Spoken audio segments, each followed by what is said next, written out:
আরে ইন্সপেক্টর সাহেব, তোমার মায়ের কাছে আমার বলে আসার কথাটা তুমি রাখলে তাহলে? হ্যাঁ, দাও হাজিরার খাতাটা দাও। আজকে খেয়ে দে, মুডটা বেশ ভালো আছে।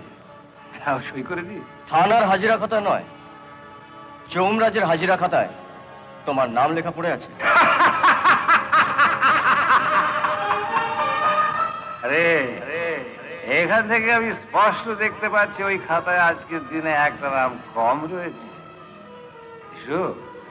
দুজনেই দেখেনি, আজকে ওপরে যাবে। আর আমার দায়িত্ব হচ্ছে তোমাকে ওখানে পৌঁছে দেওয়া।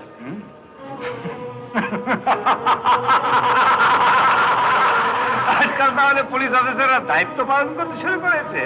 Very good. সম্রাট, আমি তোমাকে শেষ বারের মতন বলছি, গাড়িতে ওঠো। তোমার ক্ষমতা থাকে তো গ্রেফতার করো।